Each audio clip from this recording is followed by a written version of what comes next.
Triston Casas returned during the series against the Orioles. Oh yeah. How could I forget that? One of my favorite guys on the team. Yeah, man. So obviously, he hadn't played in 4 months. He missed 98 games. There's a lot of stuff in between talking about his timetable for a return. Yeah. Had it as early as late June, I think, at one point, and then it was right after the All-Star break, and then there were other dates mixed in, and then it was him talking about, oh yeah, I've been taking swings, but the truth of the matter was he was actually just visualizing swings and not actually swinging the bat. So there's been a lot of that. And of course, he's a unique character. He's a guy that's on the field doing yoga, shirtless, like all that stuff. But we'll start with this, Jahmai. Having him back around the team and in the lineup, how did the vibe change? Did it change, or just your take on what it was like to have Triston Casas back with the Red Sox?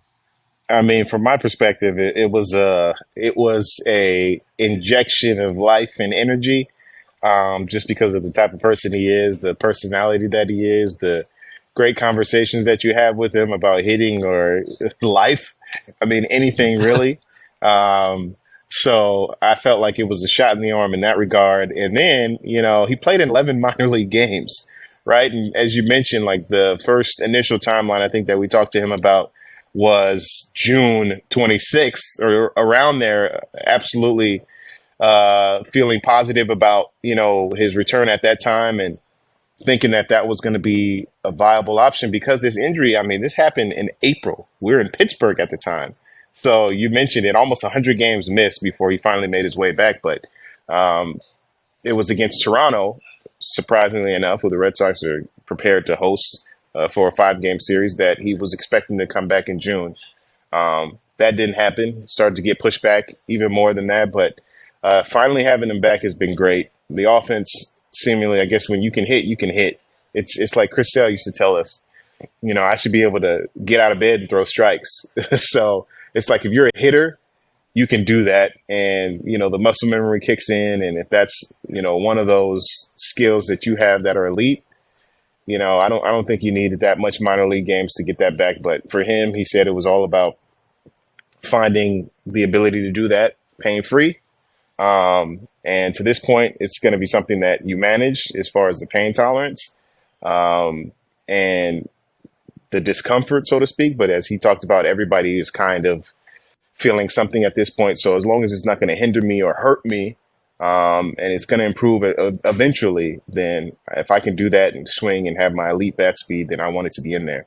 That's what he said when he returned back for that second game in Baltimore. So he's been great. He's been great picking up where he's left off, and he lengthens this lineup and he gives him that pop. Already a lineup that its calling card is being able to score runs. That's been kind of a seesaw over the last couple of weeks, but it's good to have him back. He's a great personality, and I'm happy that he's here, at least for the stretch run as we see kind of where this team takes us. I want to talk about the personality a little bit more because he's such an interesting character. And by the way, I love that about him because I feel there are times where, athletes are so guarded against the media that they're afraid of sort of stepping out of bounds, and they just want to play it straight most of the time. Triston Casas, and I'm not like wild or anything like that, but there's not a lot of guys out there that would have the guts to go out and sunbathe or do yoga or, say some of the things that he said, but it's just who he is, and he's not afraid to show that. I love that about him. That's such confidence in who he is. But what's he like just interacting with day to day, like outside of the interviews? I don't know how many interactions you've had with him. I don't want to put you on the spot, but I'm just kind of curious because he's such an interesting guy. Yeah, no, quite a bit, actually. I mean, I try to talk to him just about every day, really, because he's that interesting, and he's going to say something that may surprise you or just maybe a regular day, but he's very hard to lock down. You never know what you're going to get when you have conversations with Triston. That's something I quickly realized when we first had a conversation, but he'll say something that can surprise you, or he'll say something that's really insightful that'll make you think a lot. So I think that's one of his greatest qualities is actually he listens and he answers your questions in a way that, really gets down to an explanation. It's not just surface level or coach speak, how we, talk about that we hear a lot with a lot of the athletes, because as you talked about, they want to be guarded. They want to say things that are protecting their image and who they are. But, I like his conviction. He sticks to what he says and he speaks what's on his mind. And, I'm sure some people it might rub the wrong way, but I certainly can appreciate it as a member of this baseball traveling party. So he's one of the most interesting characters on the team. Yeah. How do you think he's received by his teammates now? I think maybe initially, for a young player to sort of do what he was doing and draw attention to himself, I don't know if that's necessarily received well by veterans who are in the clubhouse. But I think over time, obviously you have to produce, and he's done that as well. So that certainly helps the cause. But, I heard Kenley Jansen talking about Triston on MLB Network because they had asked him about having Triston Casas around and being such a unique character. And it sounded like Kenley embraced him for who he is. Do you feel like that most of the guys in that room are embracing, who Triston Casas is rather than looking at him as sort of a distraction? Yeah, 100%, because he's so comfortable in his own skin, he's not going to change. So, I don't think they should try to change him, but I don't think that he's had to make some adjustments to, the sunbathing and some of those things that are a little bit outside the box as it relates to getting prepared for a major league game on a nightly basis. But they've allowed him to be who he is and maintain his personality and his quirks and the things that make him interesting and make him him. So I think at first it was a little shocking because of all the sports, I think baseball is pretty vanilla as it relates to personality. They're starting to open up that box a little bit more and, have players weekend and things of that nature to kind of highlight who these people are, not just numbers or statistics or names you see in a box score, but actual individuals. So he's been able to do that the moment he walked into the clubhouse, and even as a prospect coming up, he's maintained that. So, it's hard to be somebody else, but it's easy to just be yourself. You know what I mean? That's what comes most natural. So I think that's advice for everybody. Just kind of stay authentic to who you are. But I think they've embraced him for who he is because of not only the production, but because of how interesting and, fun and unique he is as an individual. That's one thing. It's he's a hard worker. He takes his craft very serious, and he approaches the game on a nightly basis where he goes out there to try to be the best. I mean, crazy as it might sound, but he told me one time that, he wants to be the best left-handed hitter that the Red Sox have ever had. And obviously that's a tall task when you think about Ted Williams holding that seat. Yeah. But I mean, that's the type of aspiration that he has for himself. It sounds crazy, but he has belief.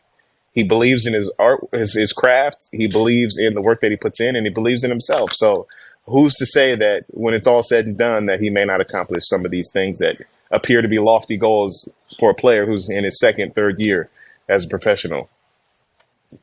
Couple left-handed hitters in Red Sox history that are pretty good too. Yeah. But that's cool. I like that. I mean, shoot for the stars, right? Right. But, we were talking about, athletes being a little bit guarded and, Triston Casas speaking his mind, being who he is.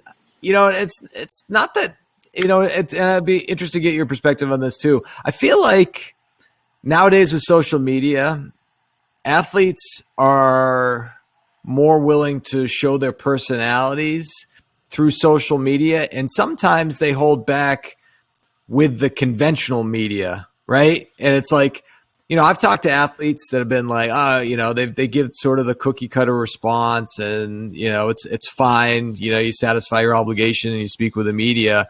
But then, like, I'll see a social media post and be like, wow, where's that personality, like, during the interview process?